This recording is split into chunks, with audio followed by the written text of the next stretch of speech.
你有没有想过，坐着火车就能一路穿越地球第3极？这不是科幻设定，而是每天都在发生的现实。青藏铁路，这条从西宁通往拉萨的钢铁动脉，把高原的荒凉、壮美与人间烟火一并送到你的窗前。很多人说西藏是此生必去，如果你真正踏上这片土地，大概会理解为什么它总被赋予近乎神圣的意义。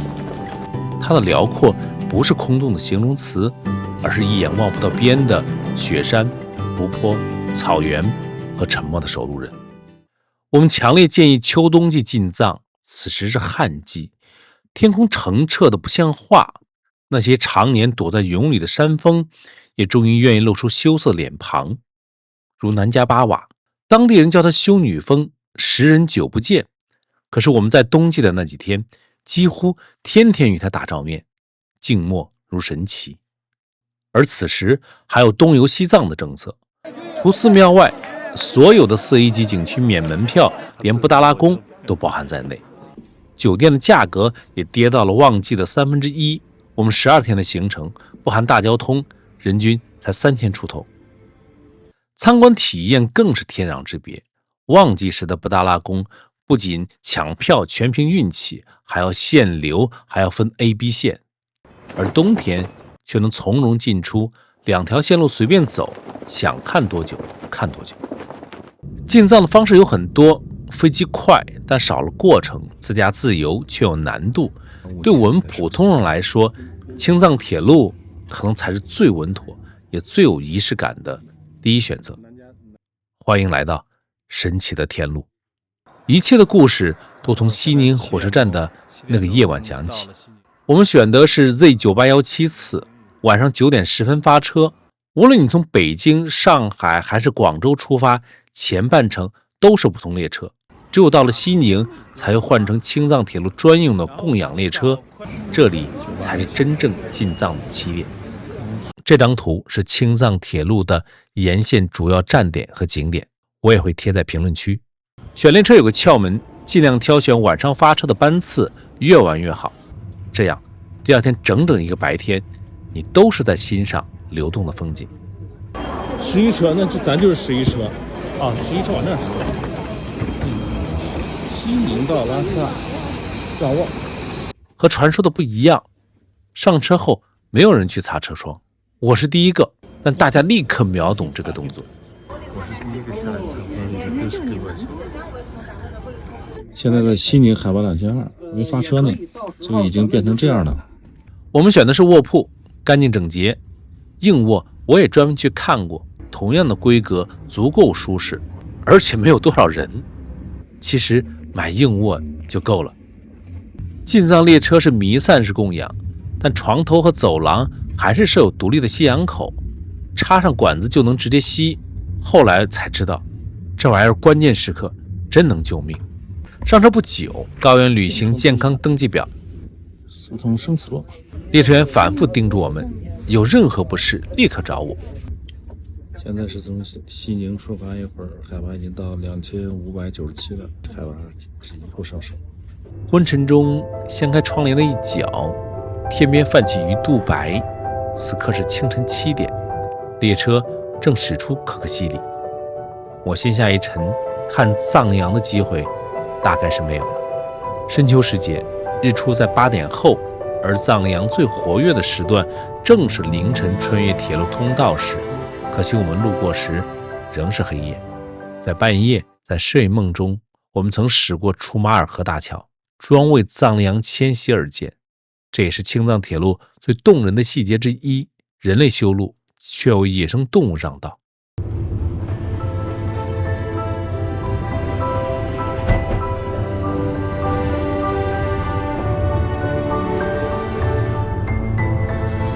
和想象不同，青藏铁路沿线并非一片蛮荒，与世隔绝。公路是始终半行的，高崖线塔星罗棋布，晨光中还能看到货车在远处缓缓移动。原来不只是铁路，还有无数的司机、工人在默默将高原与内地紧密地连接在一起。但这一切都是有代价的。霞光染红天际，雪山轮廓渐渐清晰。列车驶入沱沱河站，海拔4547米。这里属于三江源国家自然保护区，而沱沱河正是长江的正源。沱沱河，但是门不开，真的有人上。我们行驶在沱沱河特大桥上，桥下是典型的变状水系，地上闪闪发光的冰晶。理论上，这些咱现在看到的水都是长江源头，但地上不是不停的闪光吗？那都是动的小冰晶。河水在宽阔的河床上分分合合，如大地血脉，在晨光下粼粼闪烁。8点日出，9点的阳光已刺得人睁不开眼，高原的紫外线毫不留情。雪山的密度之高令人震撼，我们从未见过如此密集的雪峰群，它们时而远在地平线，时而又猝不及防地闯进你的整个视野，而这还只是西藏之旅的开胃菜。偶尔天边竟然还能浮现出一道若隐若现的彩虹。雪山之下是深深浅浅的黄色荒原，看似死寂，实则生机盎然。电路线塔一路延伸，仿佛没有尽头，每隔几公里就能看到一座小小的直道房。每当列车经过，值守人员总会站在门外立正敬礼。无论有没有乘客看见，他们可能也不在意是否有人看见。日复一日，年复一年，他们依靠的可能只是一块太阳能板和一部对讲机。铁路旁也会闪现乡镇，你仔细分辨，你甚至能看到招牌上写着洛克大酒店或者新疆大盘鸡。荒原上的烟火气就这样的在悄然生长。青藏铁路是修建在永久冻土层上的，有些路段要靠热棒导出地热维持路基稳定，有些路段则干脆用桥悬空，避免扰动冻土。所以也会频繁地看到列车驶上长桥，有时桥身看不见，但一道长长的影子投射在荒原上。海拔已经超过了4000米，老婆高反了，去上个厕所，眼前一黑，就差点晕倒。不是说好的坐火车进藏不会高反吗？至于是否吸氧，我们纠结了好久。有人说早早吸氧会形成依赖，影响后续适应，但他脸色发白，头疼欲裂，最终我还是找了列车员。很快吸氧管接上床头接口，氧气嘶嘶作响，感觉一下就好多了，但头疼仍然没有停止。同车上的小伙也支撑不住了，说自己呼吸像被刀割。我出去转了一圈，回来就看到他也接上了吸氧管，甚至是有一些旅客没有反应啊。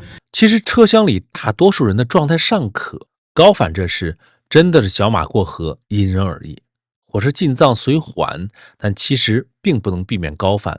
此刻窗外大雪覆盖世界，一片银白。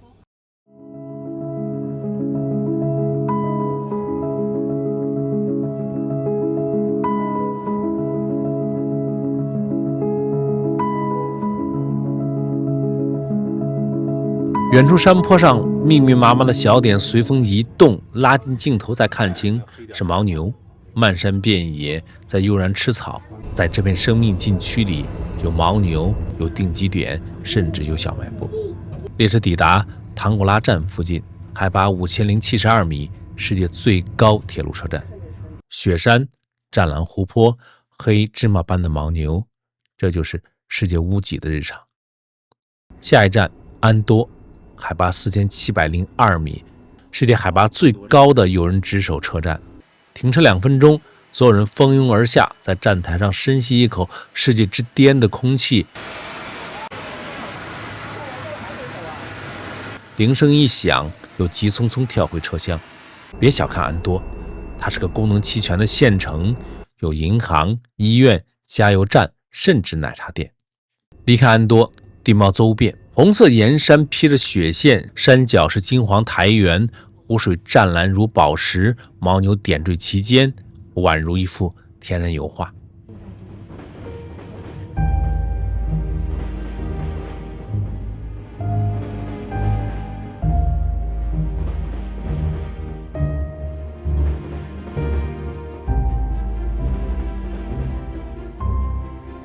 白云低垂，笼罩雪山与湖泊，错那湖越来越近。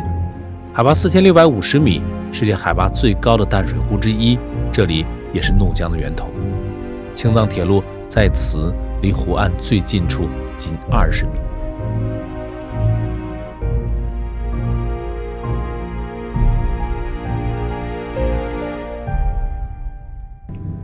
这湖水很清啊。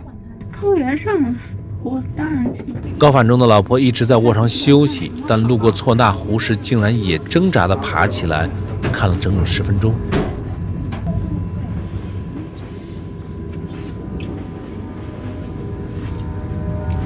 刚离开错那湖，另一个颜色分层的海子又闯入视野。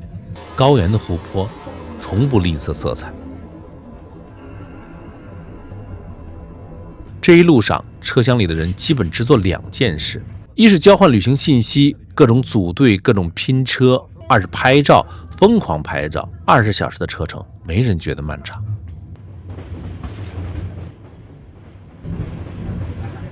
这里是羌塘草原，面积仅次于撒哈拉沙漠的世界第2大荒原，却孕育着惊人的生命力。牦牛、野驴甚至山鹰频频现身，唯独可惜的是，我们一直没有看到藏羚羊。巨大的风力发电机开始出现，这是纳曲的风力项目，全球海拔最高的风电项目。藏式民居也越来越多。纳曲站停车6分钟，海拔4547米。纳曲停车6分钟。站外，新城正在拔地而起，工地塔吊林立，道路不断延展，高原也在加速奔跑。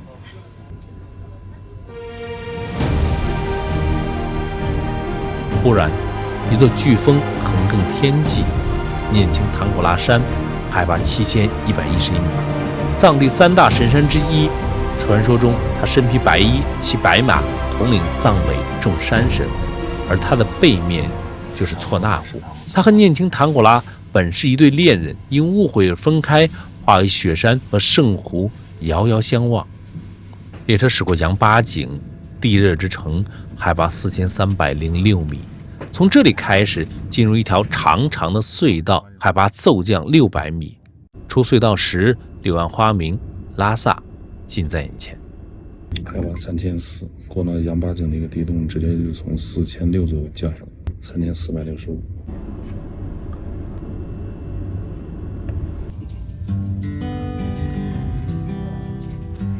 下午5点10分，列车准点抵达日光城拉萨，海拔3650米。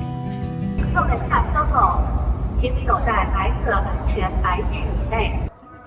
我们直接坐公交车，1路、4路、9路吧，应该是可以到的。我们喜欢公共交通，仍坐公交去酒店，转一个弯，布达拉宫赫然矗立在那里。